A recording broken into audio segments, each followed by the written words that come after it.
What up? Love you, Rodney. Today, yesterday I found out that he died. That my ex-father-in-law passed away last night. And when I found out the news yesterday, it was like right after a meeting, and it didn't hit me like it did today. But my heart goes out to Sarah and my kids. They lost a grandfather. She lost a father today, to her sister and her brother. And I'm really glad that I went to church today.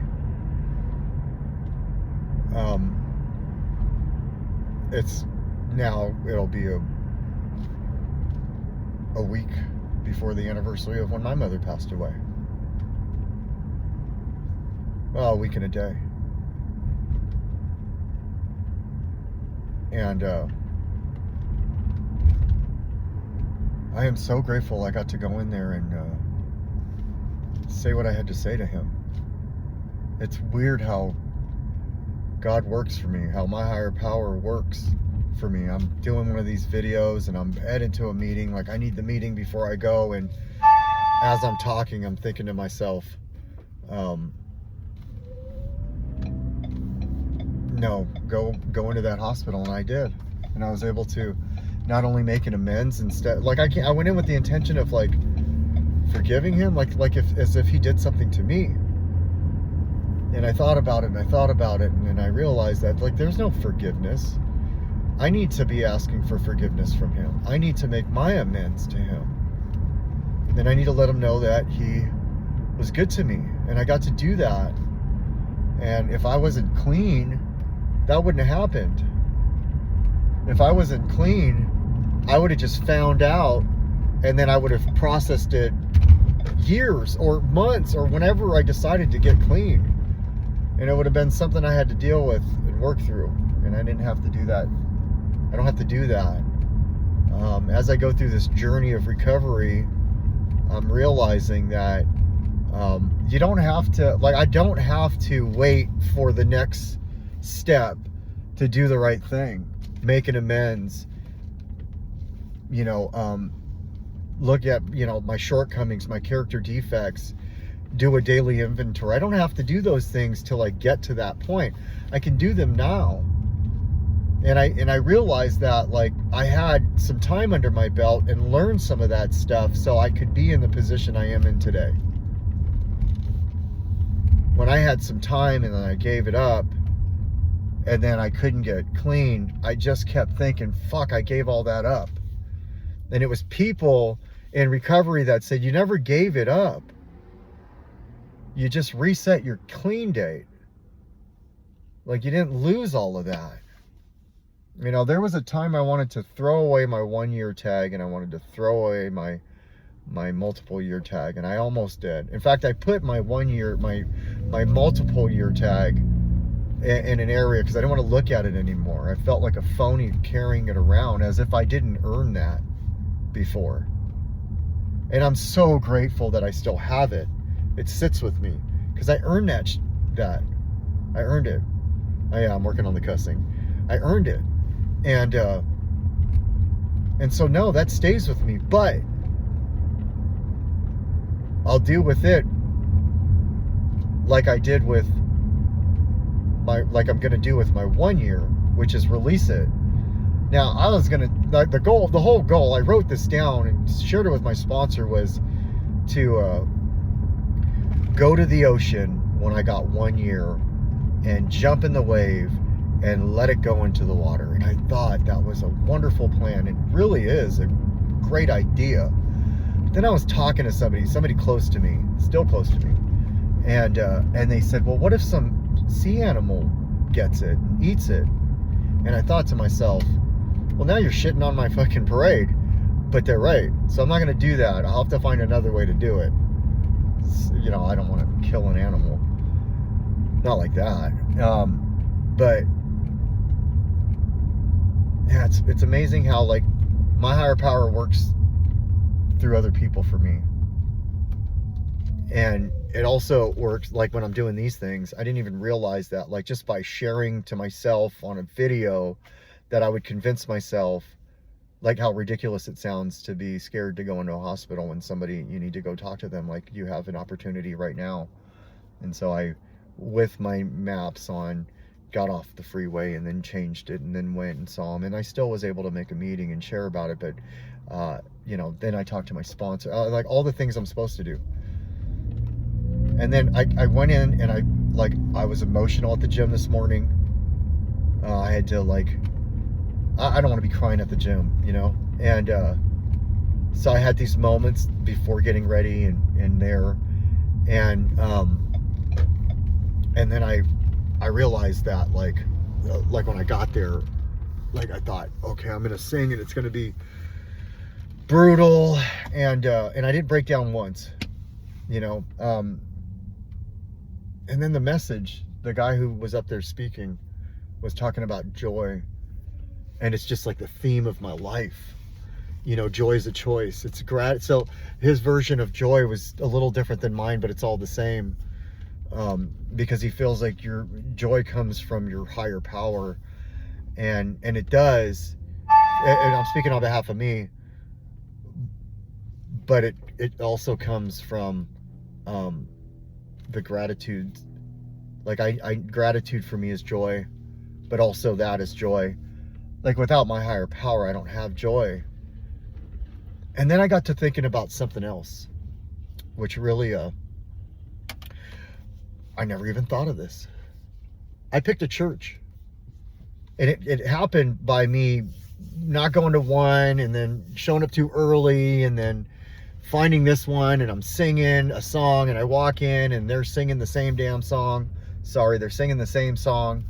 And then I write on a card, yeah, I want to get baptized. And then a video pops up about baptism, and it all just played out perfectly. And then I'm looking at who wrote the song, and it's by Stephen Furtick, which without him, I don't even know how I would have gotten through active addiction or anything for that matter. That man brought me closer to God.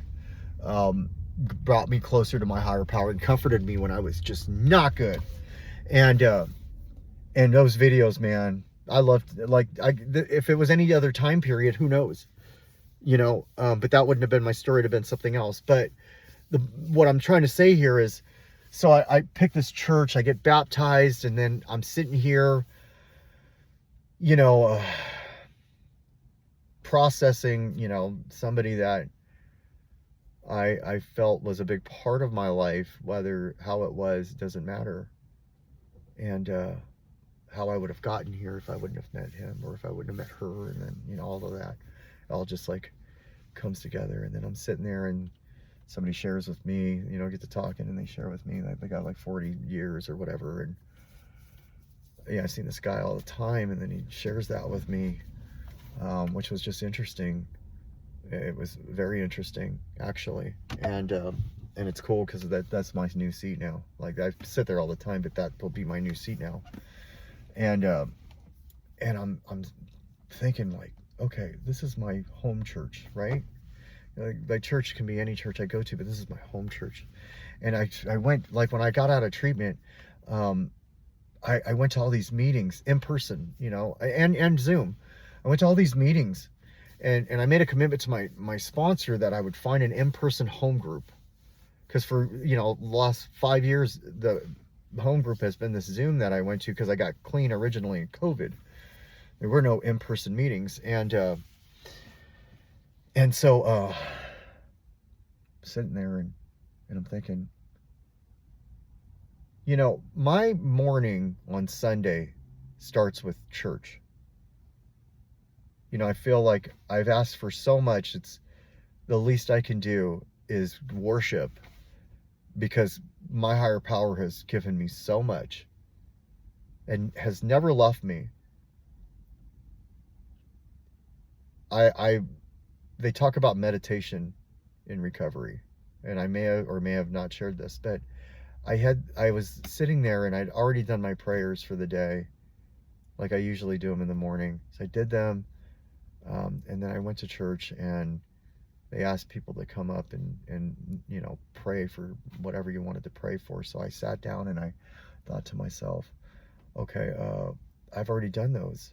So what can I do? And then I thought to like something popped in my head. This is how it works for me. How all my bills have been getting taken care of, all of the situations, something popped into my head and said, why don't you meditate? So I did that. I listened and I did that, and I just sat there and I listened.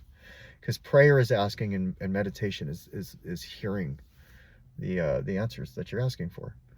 So they say, and it's been working for me. And so I'm sitting there, and I can, it's when you do that, like when I do that, I start hearing one voice, like I'm not in my head. Then I hear another voice. Somebody's crying, somebody's praying. And then I got this vision. I got this vision of like all of these dark beings, whatever you want to call it, you know, just everywhere. We don't see them. And they're just all over, waiting for somebody to not have joy, waiting for somebody to be sad, waiting for somebody to be going through something so they can come in and they can surround them. And I just thought of them in the church just floating around, but every time they'd try to go to somebody, it would kind of bounce off because there was this, because of our higher power would bounce it off and it couldn't come in and affect them. And then another vision popped into my head of me in my room. And I'm not going to go into detail. I won't go into the mess, but me in my room, those dark nights sometimes, just surrounded by them. I'm hating myself. I'm crying and all of the above. Just surrounded, engulfed. It's just completely covered by all of that. One is about how I don't love myself, and the other one is about how you should probably kill yourself, and the other one is about like there's no way you're going back into recovery. You're stuck with us now. And the other one is like, you're fucking worthless. You know, like all of these things. They're just one after the next, swarming over me. And in that room, my higher power is sitting in the corner, crying or just sad. Like, and it tries to come in and grab me, and because I let another one in my head, it can't. The complete opposite of what I experienced when I had that vision, or whatever you want to call it, that daydream, however you want to look at it. And I thought to myself, but when I would say, okay, I need you again, it would just like, my higher power would just swoop in and protect me in the bubble. I'm still feeling a certain way, but it's got me, and they can't bounce in and make me do any worse. And so I thought to myself, that's how it works for me. You know, some of us say it's my disease. Some of us say it's the devil. I say it's all of the above. You know, I'm a Christian, but I'm also spiritual. I came into a program that doesn't require religion, and there's a lot of people in it that don't believe in that. They've been turned away from it, and I'm not here to tell them they need to. I'm blessed to be in a program that says I get to choose a higher power, a God of my understanding, which is God for me. But it doesn't have to be for you. It works for me, and I will stick to it. It's been helping me so far. And so the reason I'm sharing this story is because in the morning I found my home group church, and it just so happened to coincide right after I found my home group in recovery. And then it made me think of this, right? It made me think of this. All of that was surrender. I had to like be honest, and then this was the first step, is like just being honest, and I have to do that on my own. My higher power can't do that for me. Nobody can do it for me. I have to admit, and then I have to do it on my own. And then from there, my higher power kicks in. And so I picked my recovery first, and then I picked where I was going to worship my higher power. And now I need my higher power for my recovery. But I don't have my higher power without my recovery the way I do. But I've always had my higher power there for me until I could get to my recovery. It's wild how that popped into my head. And so that's the thing. My journey is my journey. Nobody else will have the same journey. They may have a very similar journey. We all have similarities. We try not to look at the differences. But as I continue to go through my journey, these dots are connected. You know, I had somebody dear to me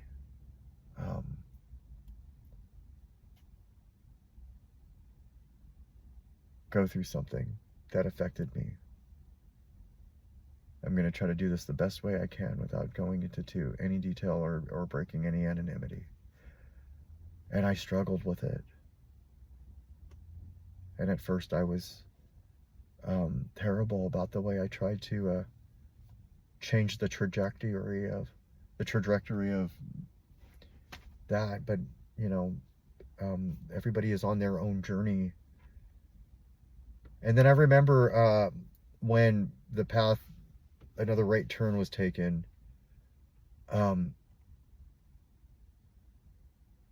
no, that happened at that time.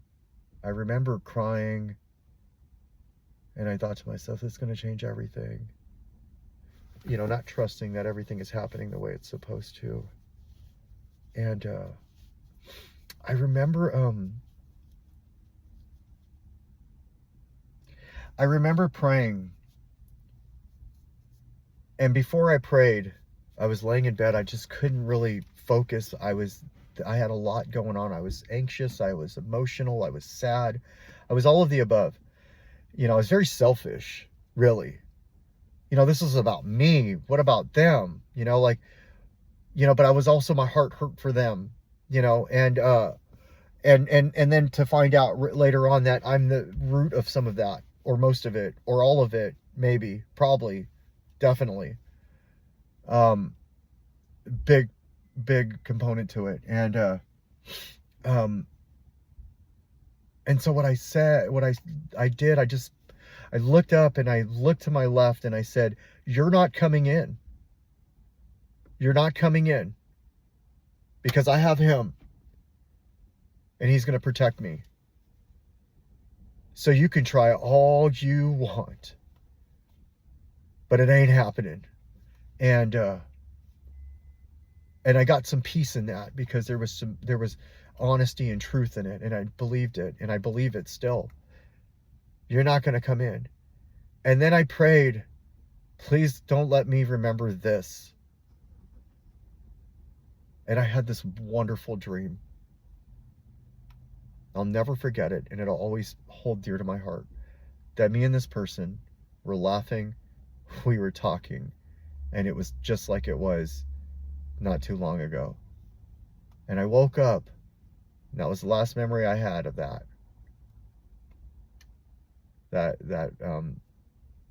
person. And I know that had everything to do with my higher power. And that's how it works for me. I ask and I receive. I asked for a relationship, I got one. It's up to me to trust in my higher power and not just have my own will in it. I asked to be able to speak to somebody, to be able to make an amends, and I was able to. I asked to be clean. I asked for everything I keep asking for. I'm getting it in volumes, in ways that I can't really quite, like I couldn't do it on my own.